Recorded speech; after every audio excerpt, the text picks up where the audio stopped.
जी, आज का हमारा टॉपिक है data organisation and data analysis कि किस तरह एक जो डेटा है उसको हम ऑर्गेनाइज किस तरह करते हैं और उसको हम एनालाइज किस तरह करते हैं. We have studied that the researchers collect and analyze the data, information such as names, dates, numbers, values, etc.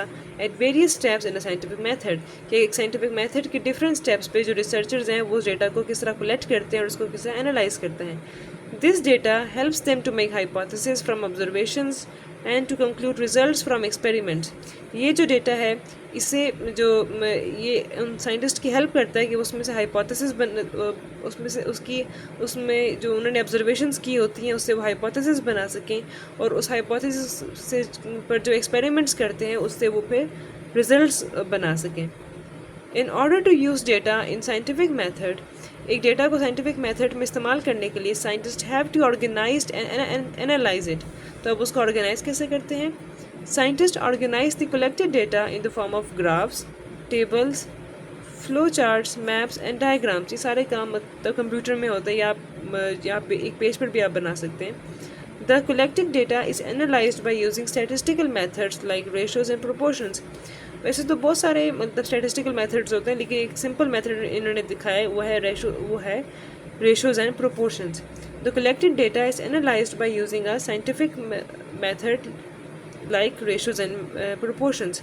अब उन्होंने पहले ये बताया कि डेटा को ऑर्गेनाइज कैसे किया जाता है क्योंकि हमारा टॉपिक है कि जो डेटा है उसको हमने ऑर्गेनाइज करना है और उसको हमने एनालाइज करना है. तो ऑर्गेनाइज हम कैसे करते हैं? Graphs, tables, flow charts, maps और डायग्राम्स के थ्रू. और उसको हम एनालाइज कैसे करते हैं? By using statistical method like ratios and proportion.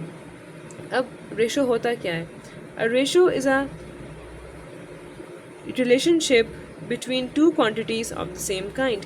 और यहाँ पे मैंने एक लाइन को मैंने काटा क्योंकि इससे ये डेफिनेशन थोड़ी सी मतलब कंफ्यूजिंग हो जाती है, तो ये इसकी ज़रूरत नहीं है इस लाइन की इतनी. तो यहाँ पे सिर्फ आप इतना समझें कि a ratio is a relationship between two quantities of the same kind. अब सेम काइंड का क्या मतलब है कि अब जो रेशो है वो एक रिश्ता होता है दो क्वांटिटीज़ का जो बिल्कुल एक जैसे हों. अब कैसे वो एक जैसे होंगे?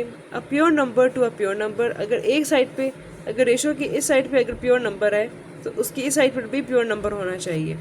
N amount of money to an amount of money, a number of people to an number of people. मतलब दोनों साइड पे जो उनकी जो काइंड है वो सेम होनी चाहिए. और प्रोपोर्शन क्या होता है? जो प्रोपोर्शन है, proportion means to join two equal ratios. अब फ़र्ज़ करें दो इक्वल रेशोज़ हैं, एक तरफ है नंबर ऑफ़ पीपल, ये दो इक्वल रेशोज़ हैं और इसकी दूसरी साइड पे कोई और रेशो होगी, फ़र्ज़ करें अमाउंट ऑफ मनी. ठीक है. अब यहाँ पे अब इन्होंने एक प्रोपोर्शन दिखाई है. इसकी इस साइड पर भी रेशो है, इसकी इस साइड पर भी रेशो है. अब यहाँ पर जो ए और डी है इसको हम एक्सट्रीम्स कहते हैं और जो बी और सी है इसको हम मीन्स कहते हैं. A and D are called extremes, B and C are called means. The product of the extremes is equal to the product of means. इन दोनों का जो प्रोडक्ट है और इन दोनों का जो प्रोडक्ट है वो हमेशा सेम होगा. इन दोनों का प्रोडक्ट और इन दोनों का प्रोडक्ट हमेशा सेम होगा. The product of the extreme is equal to the product of mean. जो अगर फर्स्ट करें यहाँ पे लिखा होगा 5 और यहाँ पे 2 तो लाइक 5 2s are 10 और यहाँ पे अगर होगा कि 10 मल्टीप्लाई बाय 1 तो दोनों साइड का जो है जो प्रोडक्ट है वो 10 10 ही होगा, सेम होगा. When 3 values in a proportion are known, जब यहाँ पे 3 वैल्यूज़ जो हैं अगर फर्स्ट करें 1 2 और 3 की वैल्यू हमें पता है तो C की वैल्यू हम फाइंड आउट कर सकते हैं.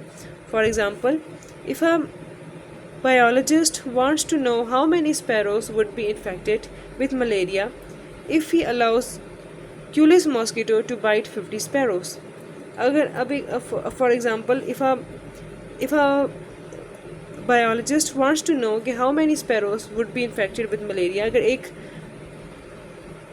बायोलॉजिस्ट है वो ये जानना चाहता है कि जो स्पैरो कि कितने स्पैरोज जो हैं वो मलेरिया से इन्फेक्ट होंगे अगर वो अलाउ करे एक क्यूलिस मॉस्किटो को कि वो 50 स्पैरोज को बाइट करें. ठीक है. अब आसान अल्फाज में ये है कि एक जो बायोलॉजिस्ट है वो ये जानना चाहता है कि अगर 50 स्पैरोज को जो है एक क्यूलिस मॉस्किटो है 150 स्पैरोज को बाइट करता है, तो उसमें से कितने जो स्पैरोज हैं वो इन्फेक्ट होंगे। अब इस साइंटिस्ट ने पहले भी ये काम किया है। Previously in one of his finding he already noticed and observed कि अगर 10 स्पैरोज को एक मॉस्किटो के थ्रू बाइट करवाया जाए तो उसमें से 6 इन्फेक्ट होंगे।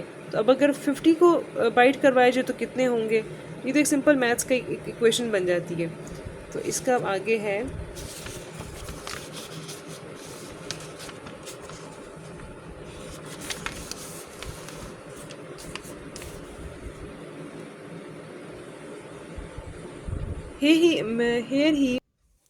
here he applies a proportion rule। यहाँ पे ये एक proportion rule को अप्लाई करता है।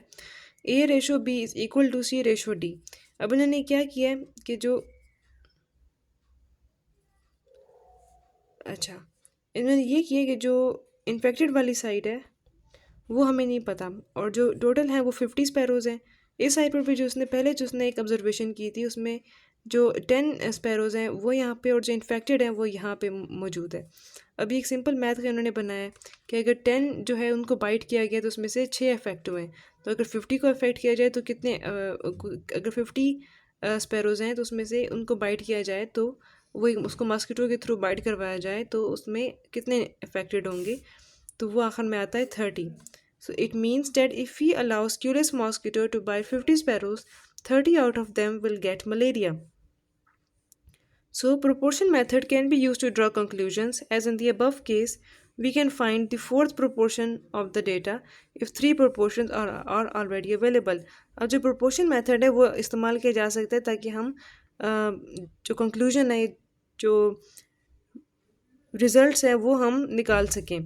तो जिस तरह हमने यहाँ पे एक पूरा रिजल्ट हमने यहाँ पे निकाला, हमने पूरा कंक्लूजन हमने निकाला, तो इससे हमें ये पता चलता है, इन दी अबव केस हमें ये पता चलता है कि जो अगर 3 प्रोपोर्शंस अगर पहले से मौजूद हों, अगर हमें 3 वैल्यूज़ पहले से पता हों तो 4th प्रोपोर्शन को हम डेटा में से निकाल सकते हैं। तो आज की वीडियो में बस इतना काफ़ी है। फिर अगला टॉपिक फिर हम अगली वीडियो में फिर हम पढ़ेंगे। Thank you.